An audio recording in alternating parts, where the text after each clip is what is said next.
കൂട്ടുകാർക്ക് നല്ലൊരു ദിവസം ആശംസിച്ചുകൊണ്ട് നമുക്ക് നേരെ ആദർശിന്റെയും നയനയുടെയും ഇന്നത്തെ നല്ലൊരു വിശേഷം കേട്ടാലോ. ആദ്യമായി കാണുന്നവരാണെങ്കിൽ ചാനൽ ഇഷ്ടപ്പെട്ട ഒന്ന് സബ്സ്ക്രൈബ് ചെയ്യാൻ മറക്കരുത്. അതോടൊപ്പം തന്നെ വീഡിയോ ഇഷ്ടപ്പെടുവാണെങ്കിൽ ലൈക്ക് ചെയ്യാനും മറക്കരുത് കേട്ടോ. കാരണം നമ്മുടെ മുന്നോട്ടുള്ള യാത്രയിൽ നിങ്ങളുടെ ഓരോ ലൈക്ക് സപ്പോർട്ടുമാണ് നമുക്ക് പ്രചോദനമായി മാറിക്കൊണ്ടിരിക്കണേ. അപ്പൊ നമുക്ക് നേരെ വിശേഷത്തിലേക്ക് അങ്ങോട്ട് പോയാലോ.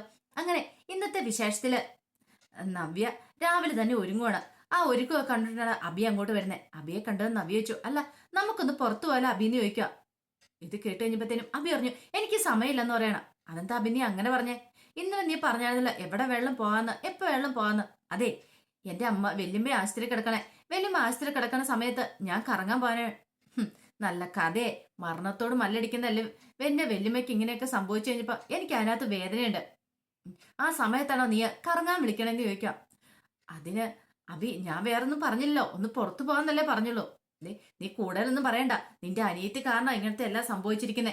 എന്നിട്ടോ ഇപ്പൊ നീ കണ്ടില്ലേ, എനിക്കൊന്നും പറയാനില്ലെന്ന് പറഞ്ഞ് ദേഷ്യപ്പെടുവാണ്. എന്താ അബി ഇങ്ങനെയൊക്കെ നീ പറയണേ? ഒരു കാര്യം ഞാൻ പറഞ്ഞേക്കാം, നിന്റെ അനിയത്തി നിന്റെ വയറ്റി വളരുന്ന കുഞ്ഞിനെ ഇല്ലാതാക്കാൻ വേണ്ടിട്ടാ ആ പാലിനകത്ത് വിഷം കലർത്തിയത്. പക്ഷെ പാവം എന്റെ വല്യമ്മ ഇതൊന്നും അറിയില്ലാതെയാ എന്റെ വല്യമ്മ അതെടുത്ത് കുടിച്ചെന്ന് പറയാം. വേറെ എന്ത് വെള്ളം പറഞ്ഞ ഞാൻ സഹിക്കൂട്ടോ അബി. അവളെ മാത്രം പറയരുത്, അവൾ അങ്ങനെ ഒരിക്കലും ചെയ്യില്ല. ഇത്ര കാലം അവളാ എനിക്ക് പാല് കാച്ചി തന്നോണ്ടിരുന്നേ, ഒന്നും സംഭവിച്ചിട്ടില്ലല്ലോ. പിന്നെ നിന്റെ അനിയത്തിയുടെ പാല് കാച്ചെന്ന് ചോദിക്കാം. അത് ശരി തന്നെ അബി, പക്ഷെങ്കിൽ ആ പാല് കാച്ചെന്ന് പറഞ്ഞ് എങ്ങനെയാ അതിനകത്ത് വിഷം കലർത്തുന്നേ? ആ പാല് കാച്ചിട്ട് സാധാരണ തണുക്കാനായിട്ട് അതിനെ എപ്പോഴും വെക്കാറുണ്ട്, അതുപോലെ സ്റ്റൗവിൽ വെച്ചിട്ട് പോയതാ. പിന്നീട് തിരിച്ചു വന്നപ്പോ എടുത്തു കൊടുത്തു. ആ സമയത്ത് അതിനകത്ത് ആരോ എന്തോ കലക്കിയ അതാ സംഭവിച്ചെന്ന് പറയണം. ഇനിയിപ്പൊ നീ അത് പറഞ്ഞാ മതിയല്ലോ. അല്ല ബി, ഞാൻ സത്യമായിട്ടുള്ള കാര്യം പറഞ്ഞേ. അത് എനിക്കിട്ട് മനഃപൂർവ്വം പണിതരാൻ ആരോ ചെയ്താന്ന് എനിക്ക് തോന്നുന്നത്. കാരണം മറ്റാരുമല്ല, ഇതിനു മുമ്പ് പായസത്തിനകത്ത് അനാമികയുടെ അമ്മയും കൂടെ എന്തോ ഒരു പൊടി കലർത്തുന്നത് ഞാൻ കണ്ടിട്ടുണ്ടായിരുന്നു. അന്നാ പായസം ഞാനത് മാറ്റി വെച്ചു, എന്നിട്ട് വേറെ പായസം ഞങ്ങളെടുത്ത് കുടിച്ചേ. പക്ഷേങ്കില് അന്ന് അവർക്കിട്ടാ പണി കിട്ടിയത്, അതിന് പ്രതികാരം ചെയ്താന്ന് എനിക്ക് തോന്നുന്നത്. മിക്കവാറും അതിനാ ചാൻസ് കൂടുതലെന്ന് പറയണം. നീ കൂടുതലിനായിരിക്കാനൊന്നും പോണ്ട നിന്റെ അനിയത്തിയെ. ഒരു കാര്യം എനിക്ക് ഉറപ്പാ, അവള് തന്നെ ഈ പണി കാണിച്ചിരിക്കുന്നത്. ഇത് കേട്ടപ്പോ നബിക്ക് നല്ല സങ്കടവും ദേഷ്യമായി. നബി പറഞ്ഞു, വേറെ എന്ത് വേണം നീ പറഞ്ഞു, പക്ഷേങ്കില് എന്റെ അനിയത്തിയെ കുറിച്ച് പറയണ്ട, അവൾ അങ്ങനെ ഒരിക്കലും ചെയ്യുന്ന ഒരുത്തിയല്ലെന്ന് പറയണം. ഓഹോ, അപ്പൊ പിന്നെ ആരാ ചെയ്തേന്ന് ചോദിക്കാണ്. വേറെ ആര് ചെയ്താലും ഈ പറയുന്നത് നീ ചെയ്താൽ പോലും, നീ ചെയ്തെന്ന് പറഞ്ഞപ്പോഴും ഞാൻ വിശ്വസിക്കും. പക്ഷെങ്കിൽ എന്റെ അനിയത്തി ചെയ്തെന്ന് പറഞ്ഞാൽ ഞാൻ വിശ്വസിക്കില്ല എന്ന് പറയണം. ഞാൻ മാലയിട്ട് പോയി, അല്ലെങ്കിൽ കാണിച്ചു തരായിരുന്നു എന്നൊക്കെ പറഞ്ഞിട്ട് അബി കിടന്ന് ദേഷ്യപ്പെടുവാണ്. ഓഹോ, അപ്പൊ ഇന്നലെ നീ എന്നോട് കാണിച്ച സ്നേഹം വെറുതെയുള്ള സ്നേഹമായിരുന്നല്ലേ? അപ്പൊ ഇപ്പോഴല്ലേ എനിക്ക് മനസ്സിലാവുന്നേ.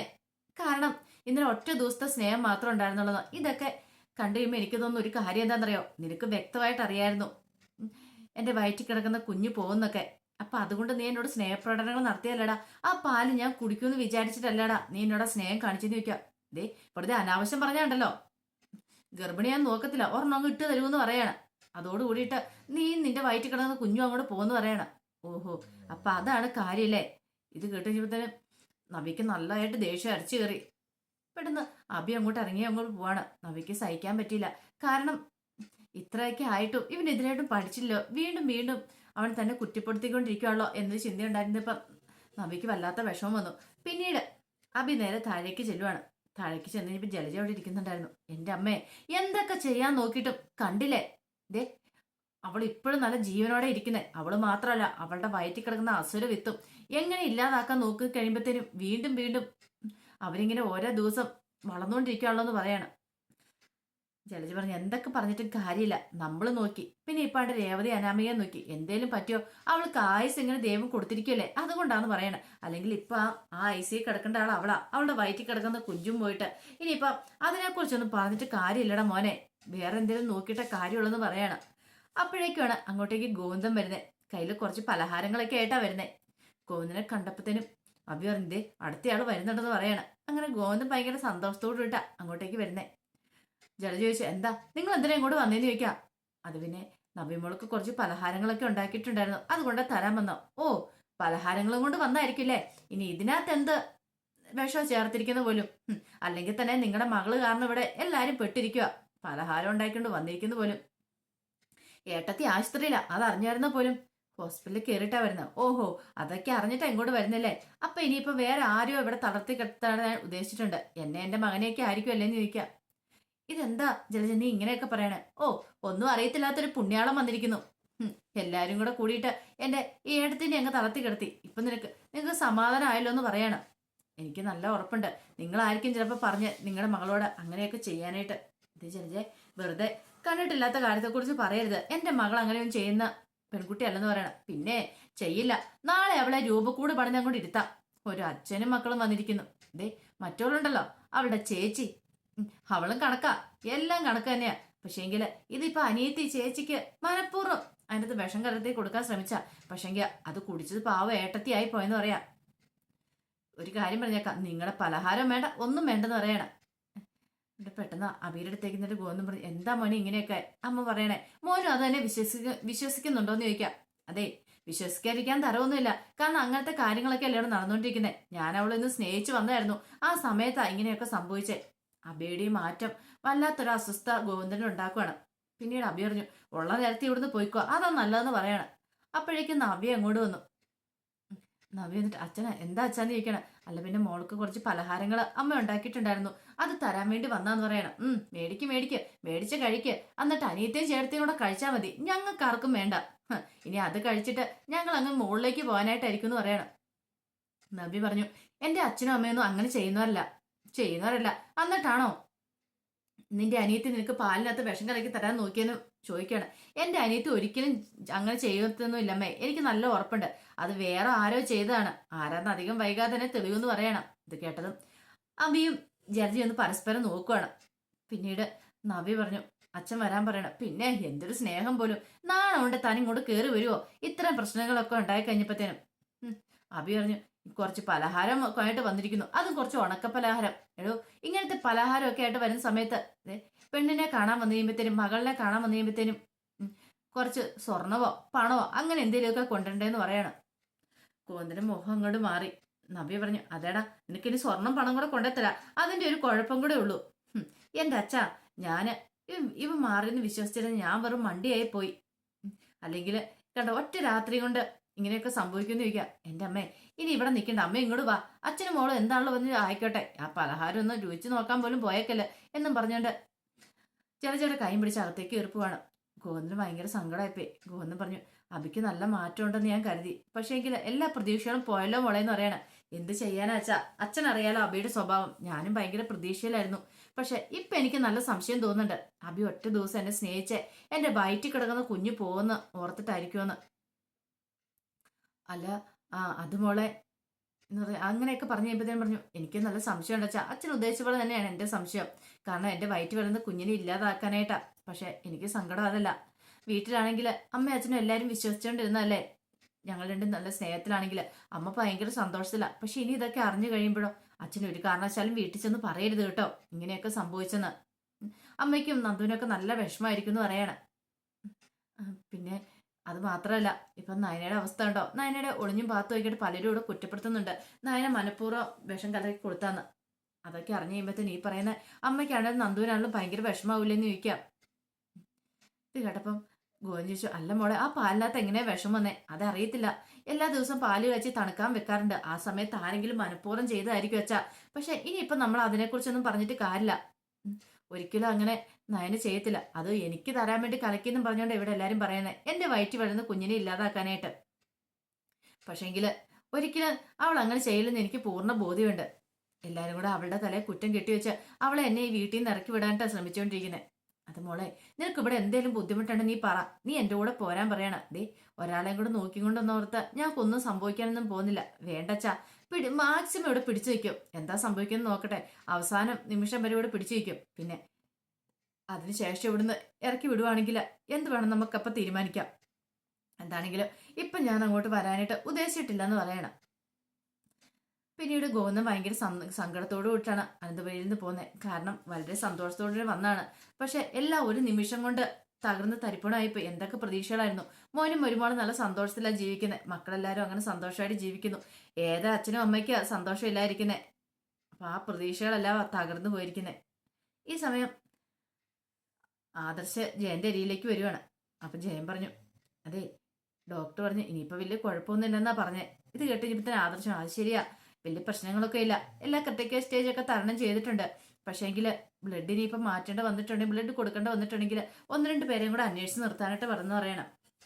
ഇത് കേട്ടതും ജയൻ പറഞ്ഞു, അത് ശരിയാ മോനെ, ഇനി നമ്മൾ അന്വേഷിച്ച് നിർത്തണം. പിന്നെ അനാമിക നല്ലതായിരുന്നെങ്കിൽ ഇതിനൊന്നും ആവശ്യം വരത്തില്ല, അവൾ ആളിലും മതിയായിരുന്നു. ആദർശ് പറഞ്ഞു, പറഞ്ഞിട്ട് കാര്യമില്ല, അവൾ ആ കൃത്യസമയത്ത് ഒഴിഞ്ഞു മാറുമല്ലേ ചെയ്തേ. വല്യമ്മയോട് സ്നേഹമുണ്ട് പോലും, അതൊക്കെ വെറുതെ പറച്ചില് മാത്രമേ ഉള്ളൂ, പ്രവൃത്തിയിൽ അങ്ങനെയൊന്നും ഇല്ലല്ലോ. അവളെ ഇനിയും നമ്മൾ കൂടുതൽ മനസ്സിലാക്കാനുണ്ടാച്ചാ അവളുടെ സ്വഭാവത്തെക്കുറിച്ച് അറിയത്തില്ല. പക്ഷെ പാവം അനി, അവന്റെ കാര്യം ഓർത്തിട്ടാ വിഷമെന്ന് പറയാണ്. അവന് എന്ത് തെറ്റ് ചെയ്തിട്ടാ എല്ലാരും കൂടെ കൂടിയിട്ട് അവന്റെ തലയിലേക്ക് ആ ഒരു മാരണത്തെ കെട്ടിവെച്ച് ഇനിയിപ്പോ നമ്മൾ അതിനെക്കുറിച്ച് ചിന്തിച്ചിട്ട് പോലും കാര്യമില്ലെന്ന് പറയണം. പിന്നീട് ഗോവിന്ദൻ പോയ ഉടനെ കൊടുങ്കാറ്റ് പോലെ നേരെ നവ്യ അബിയുടെ അടുത്തേക്ക് വരുവാണ്. അബിയുടെ അടുത്ത് വന്നപ്പോ അബി അവിടെ ഇരിക്കുന്നുണ്ടായിരുന്നു. അബിയുടെ അടുത്ത് വന്നിട്ട് ചോദിച്ചു, അല്ല നിന്റെ അച്ഛന്റെ പേരെന്താണെന്ന് ചോദിക്കോ. ഇത് കേട്ടത് അബി ഒന്ന് ഞെട്ടി. അതെന്തിനാ നീ അറിയണേ? അല്ല നിന്റെ അച്ഛന്റെ പേര് നിനക്ക് അറിയായിരിക്കുമല്ലോ, നിന്റെ അച്ഛൻ എവിടെയാ എന്താന്ന് നിനക്ക് അറിയാമെന്ന് ചോദിക്കുക. അതെനിക്കറിയത്തില്ല, ചെറുതിൽ ഇട്ടിട്ട് പോയതാന്ന് പറയാം. ഓ, എങ്ങനെ ഇട്ടിട്ട് പോകും? അല്ല അത് നിന്റെ അമ്മയുടെ കുഴപ്പം കൊണ്ടായിരിക്കുമല്ലേ. ഇങ്ങനെ സ്വഭാവമുള്ള ഒരു പൂതനയുടെ കൂടെ എങ്ങനെയാടാ ഏതെങ്കിലും മനുഷ്യന്മാര് കഴിയണേന്ന് ചോദിക്കുക. ഇത് കേട്ടോ അഭിവൃദ്ധി, സൂക്ഷിച്ച് സംസാരിക്കണം. ഞാൻ സംസാരിച്ചാൽ എന്താണ് തെറ്റിരിക്കുന്നത്? ഉള്ള കാര്യമല്ലേ പറഞ്ഞേ. അതെ, നിന്റെ അച്ഛൻ ഇവിടെ ഉണ്ടായിരുന്നെങ്കിൽ അച്ഛൻ പണ്ടേ ഇറങ്ങി ഓടിയാനും. എന്തായാലും ഇല്ലാത്ത നന്നായെന്ന് പറയാണ്. ചെറുതിലെ തന്നെ അദ്ദേഹത്തിന് കാര്യങ്ങളൊക്കെ മനസ്സിലായി. നിന്റെ അമ്മയുടെ സ്വഭാവം ഇതൊക്കെയാന്ന് മനസ്സിലായി കാണുമായിരിക്കും. അതുകൊണ്ടായിരിക്കും നിന്നെ ജനിച്ചപ്പോ തന്നെ ഉപേക്ഷിച്ചിട്ട് പോയെന്ന് പറയണം. ഇത് കേട്ടപ്പം അഭിവൃദ്ധി, നവ്യ നീ സൂക്ഷിച്ച് സംസാരിക്കണം. ഇല്ല നീ എന്ത് ചെയ്യുന്നു ചോദിക്കുക. ഇതേ വയറ്റിലൊരു കുഞ്ഞുണ്ടെന്ന് ഞാൻ നോക്കത്തില്ലെന്ന് പറയണം. പിന്നെ എന്നാ ചെയ്യടാ അങ്ങോട്ട്, നീ അത് ചെയ്ത് കാണിക്കാൻ പറയാണ്. എന്നും പറഞ്ഞുകൊണ്ട് നവ്യ അങ്ങ് അടുത്തേക്ക് ചെല്ലുവാണ്. എന്തേലും ചെയ്യാൻ പറ്റുമോ അബിക്ക്? അബി ഇങ്ങനെ ജോഷുമായിട്ട് ഇങ്ങനെ പല്ലടിച്ചിരിക്കുക. എനിക്കറിയാടാ, ഇപ്പൊ എന്റെ വയറ്റിൽ വരുന്ന കുഞ്ഞിനെ ഇല്ലാതാക്കാൻ വേണ്ടിയിട്ട് ആ പാലിനകത്തേക്ക് മനഃപൂർവ്വം വിഷം കടത്തിയത് നീ നിന്റെ അമ്മയല്ലേന്ന് ചോദിക്കുക. ദേ അനാവശ്യം പറയരുത്. അനാവശ്യമല്ലടാ, ഉള്ള സത്യ പറഞ്ഞ്. അതിനു വേണ്ടിയിട്ട് ഒറ്റ ദിവസം നീ എന്നോട് അങ്ങോട്ട് സ്നേഹം അഭിനയിച്ചില്ലേ. എന്നാലും നിന്റെ സ്നേഹം കള്ളത്തരാന്ന് അങ്ങ് വിശ്വസിക്കാനായിട്ട് എനിക്ക് തോന്നിയില്ല. അതാ എനിക്ക് പറ്റിയ ചതി. പക്ഷെ ഇതുണ്ടല്ലോ, ഞാനങ്ങനെ വെറുതെ വിടാനായിട്ട് ഉദ്ദേശിച്ചിട്ടില്ല. എന്നാലും ഇത് കുറച്ച് കടന്നു കൈയായി പോയി അബി. നീ ഇത്രയും കാലം ചെയ്ത പോലെ ഒന്നും അല്ലാന്ന് പറയണം. ഇത് കേട്ട് കഴിഞ്ഞാൽ അബി പറഞ്ഞു, അതെ നിന്റെ കയ്യിൽ പാതി നീ മാറ്റാൻ നോക്കുക. നിന്റെ അനിയത്തി എഴുതാനൊക്കെ എന്റെ തലയിലേക്കാണ് നീ കയറണെന്ന് നിൽക്കും. എന്റെ അനിയത്തി എഴുതിട്ടില്ലെന്നുള്ള കാര്യം നിനക്ക് വ്യക്തമായിട്ട് അറിയാവുന്ന. അത് അറിഞ്ഞുകൊണ്ടാണല്ലോ നീ ഒറ്റ ദിവസം എന്നെ നന്നായിട്ട് അങ്ങോട്ട് സ്നേഹിച്ചേ. പക്ഷെങ്കിൽ ആ സ്നേഹം കള്ളത്തരമായിരുന്നു എനിക്ക് പിന്നീടല്ലേ മനസ്സിലായെന്ന് പറയാം. ഇതൊക്കെ കേട്ട് കഴിഞ്ഞപ്പത്തിന് അബി പറഞ്ഞു, എല്ലാ കുറ്റവും കൂടെ എന്റെ തലയിലേക്ക് കെട്ടിവെച്ച് അങ്ങനെ ഇപ്പൊ നിന്റെ അനിയത്തെ രക്ഷിക്കാൻ നീ നോക്കണ്ടെന്ന് പറയണേ. എന്റെ അനിയത്തെ രക്ഷിക്കേണ്ട കാര്യമൊന്നുമില്ല. അവൾ ഒരു തെറ്റും ചെയ്യാത്തടത്തോളം കാലം അവൾ ക്രൂശിക്കപ്പെടാനും പാടില്ലെന്ന് പറയണം. ഓ, എന്നാ നിനക്ക് നിന്റെ അനിയത്തോടൊക്കെ സ്നേഹം തോന്നി തുടങ്ങിയത്?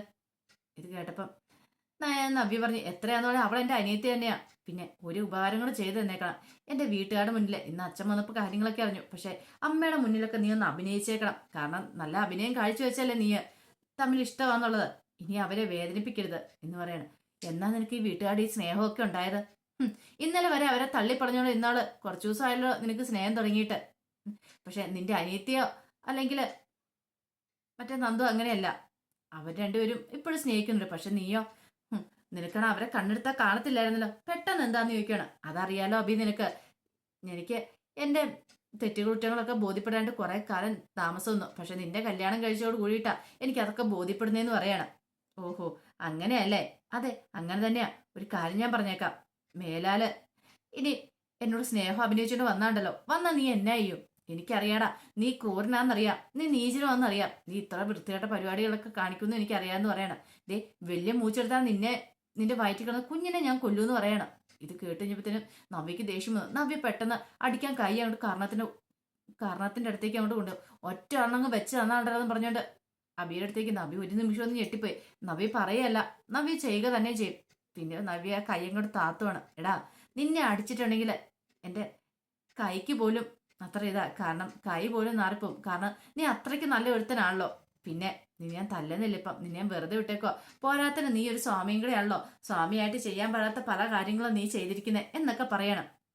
എടാ, നീ അത്രയ്ക്ക് നല്ലവനായിട്ടാണല്ലോ ഈ മാല ഇട്ട സമയത്ത് ഇതൊക്കെ ചെയ്തേ. പക്ഷെ ദൈവം പോലും നിന്നോട് പൊറുക്കില്ലടാ. ഇനി കണ്ടു, നീ ഒരിക്കലും നന്നാവാൻ പോകുന്നില്ല എന്നൊക്കെ പറഞ്ഞിട്ട് ദേഷ്യപ്പെട്ട് പറഞ്ഞിട്ട് അങ്ങോട്ടേക്ക് നവ്യ പോവാണ്. അബിക്കാണ് ആകപ്പാടെ ഭ്രാന്തളകുന്ന പോലെ തോന്നി. പിന്നീട് ഹോസ്പിറ്റലിലേക്ക് നന്ദു വരുവാണ്. നന്ദു വരുന്ന സമയത്താണ് അങ്ങോട്ടേക്ക് അനി ഇറങ്ങി വരുന്നത്. അനിയെ കണ്ടപ്പോൾ നന്ദുവിന് എന്തോ ഒരു വല്ലാത്ത ബുദ്ധിമുട്ട്. പെട്ടെന്ന് നന്ദി ചോദിച്ചു, ആദർശാണ് നയനടുത്ത് ഇല്ലെന്ന് ചോദിക്കണം. ഇല്ല, അവര് വീട്ടിലേക്ക് പോയി ഡ്രസ്സൊക്കെ എടുക്കാനായിട്ട് പോയതായിരിക്കും എന്ന് പറയണം. ഇത് കേട്ട് നന്ദു പറഞ്ഞു, അവരുണ്ടെന്ന് കരുതി ഞാൻ വന്നാന്ന് പറയാം. അതിനിപ്പോ എന്താ, ഹോസ്പിറ്റലിലേക്ക് വരുന്നതിന് അവര് വേണം നിർബന്ധം ഉണ്ടോന്ന് ചോദിക്കും. അല്ല അത് പിന്നെ ഞാൻ എന്താ നന്ദു, ഞാനിവിടെ ഉണ്ടെന്ന് അറിഞ്ഞുകൊണ്ടാണോ നിനക്കൊരു ബുദ്ധിമുട്ടെന്ന് ചോദിക്കും. അല്ല അത് പിന്നെ വിഷമിക്കൊന്നും വേണ്ട, കുഴപ്പമൊന്നും ഇല്ലാന്ന് പറയണേ. ഞാൻ ഇടയ്ക്കിടയ്ക്ക് നമ്മൾ നേരത്തെ പോലുള്ള റെസ്റ്റോറൻറ്റിലും പാർക്കിലും ഒക്കെ ചെല്ലാറുണ്ട്. നീ വരുമായിരിക്കും എന്നൊക്കെ നിന്നെ കാണാന്നുള്ള പ്രതീക്ഷയോട് കൂട്ടാ. പക്ഷേ എങ്കിൽ അവിടെ നീ വരാറ് പോലും ഇല്ല. നീ എന്താ നന്ദു ഇപ്പൊ അങ്ങോട്ടേക്ക് വരുന്നില്ലെന്ന് ചോദിക്കാം. ഇപ്പൊ ഞാൻ അങ്ങനെ അധികം പുറത്തിറങ്ങാറൊന്നുമില്ല, പുറത്തിറങ്ങാൻ കുറവാന്ന് പറയാണ്. ഇത് കേട്ടപ്പോ അനി പറഞ്ഞു, അതെനിക്ക് മനസ്സിലായി. പിന്നീട് അനി പറഞ്ഞല്ല, പാവം നയനടുത്തി പാലിനകത്ത് വിഷം കലർത്തി കൊടുത്തെന്ന് പറഞ്ഞോണ്ടാ ഇവിടെ എല്ലാവരും നയനടുത്തിയെ കുറ്റപ്പെടുത്തിക്കൊണ്ടിരിക്കുക. ഇവിടെയല്ല, വീട്ടില് ഇപ്പൊ അപ്പച്ചയാണെങ്കിലും അഭിയേട്ടനാണെങ്കിലും എല്ലാരും. ഇത് കേട്ടപ്പോ നന്ദു പറഞ്ഞു, അല്ലെങ്കിലും അത് അങ്ങനെ വരുവോളെന്ന് എനിക്ക് അറിയാമെന്ന് പറയണം. പക്ഷേങ്കില് ഒരു കാര്യം എനിക്ക് ഉറപ്പാ നന്ദു, ഇതിന്റെ പിന്നില് എന്തോ ഒരു ചതി മണക്കുന്നുണ്ട്. ആരോ എന്തോ ചതിച്ചിട്ടുണ്ട്. അത് ആരാന്ന് കണ്ടുപിടിക്കണം എന്ന് പറയാം. ഇത് കേട്ട ഒരു ഞെട്ടലോട് വിട്ട് നന്ദു നിൽക്കുക. അപ്പൊ അതിന്റെ വിശേഷങ്ങളൊക്കെയാണ് നമ്മൾ കണ്ടത്. ഇതിന്റെ ബാക്കി വിശേഷങ്ങളുമായിട്ട് വൈകുന്നേരത്തെ പ്രമോയി വരാട്ടോ. അപ്പൊ ഒരിക്കൽ കൂടി എല്ലാവർക്കും നല്ലൊരു ദിവസം ആശംസിച്ചു നിർത്തുന്നു. നന്ദി.